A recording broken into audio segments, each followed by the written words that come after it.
নমস্কার সকলকে, আবার একটা নতুন ভিডিও নিয়ে চলে এলাম। সকাল সকাল রোজের মতন উঠেও গেছি, পুজোও দিয়ে নিয়েছি, একটু চা বসিয়েছি। মা ওদিকে একটু জায়গাগুলো পরিষ্কার করছে, আর কি করছে জানি না। আমি একটু চা করলাম, মা আর আমি চা খেয়ে নেব, নিয়ে তারপর সব কাজে হাত দেবো। দর্শিতা এখনো ঘুমাচ্ছে, বাইরের দিকে তো তাকানোই যাচ্ছে না, এত প্রচণ্ড রোদ্দুর উঠেছে আজকে।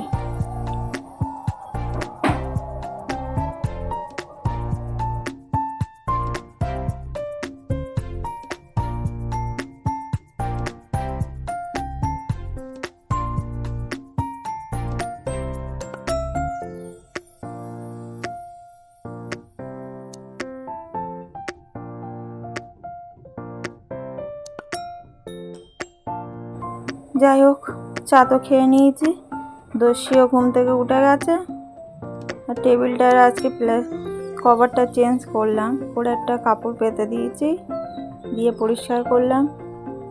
দস্যি তো সারাদিন দুষ্টুমি করছে, ওর বই খাতাগুলো সব ছিঁড়ে দিয়েছে, সেগুলোকেও একটু পরিষ্কার করে নিলাম, গুছিয়ে নিলাম। আর ও কী কী বদমাইশি করছে, কী কী বলছে,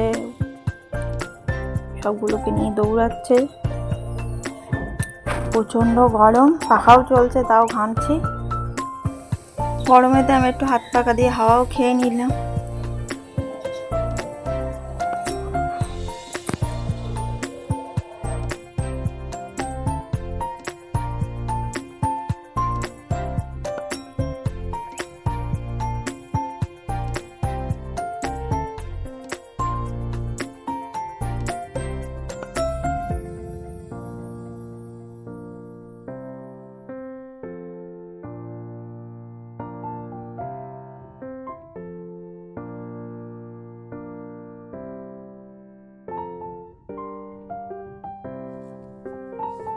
এদিকে সব কাজ গুছিয়ে নিয়েছি ঘরে।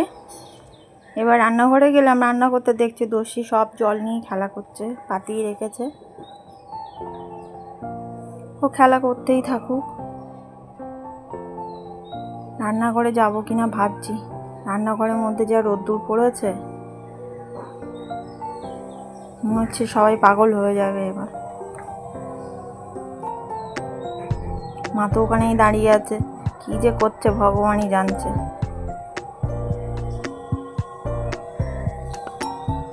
তাও জোর জবরদস্তি রান্নাঘরে এলাম, দুপুরে রান্নাটা বসিয়েও দিচ্ছি। দিয়ে দস্যি ওদিকে চলে গেছে বাথরুমের মধ্যে, ওকে গেলাম আনতে, ও তো আসতেই চাইছে না। রান্নাটা বসিয়ে দিয়ে চলে গেছে, রান্নাটা হয়েও এসছে প্রায়। খাওয়া দাওয়া সেরে একটু চোখে মুখে জলও দিয়ে নিলাম।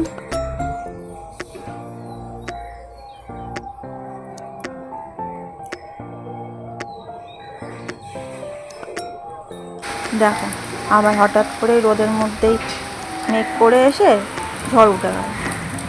ঝড়ের সাথে একটু একটু বৃষ্টি পড়ছে, যাই জামা কাপড়গুলো তুলেও নিই, প্রচণ্ড ঝড় উঠেছে। এখানে আর দেরি করে লাভ নেই, জামা কাপড়গুলো ফটফট তুলে নিই, জানলাগুলো দিয়ে দিই, সব ধুলো ভর্তি হয়ে গেছে।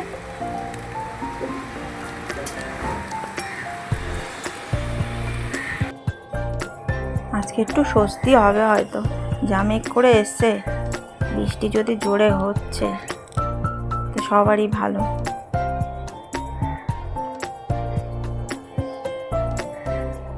আমার তো পুরো জামা কাপড় ভিজে গেছে ঘামেতে।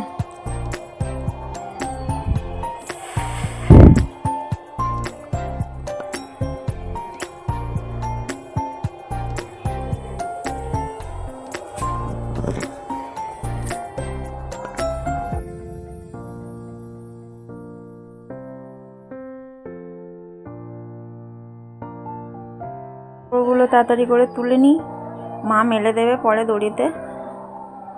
মেঘ ডাকছে এদিকে, ঘরের মধ্যে চলে যাই, মেয়েকে দেখি, আবার ভয় পেয়ে যাবে। তাহলে ভিডিওটা আছে এই পর্যন্ত, আবার দেখা হবে নেক্সট ভিডিওতে।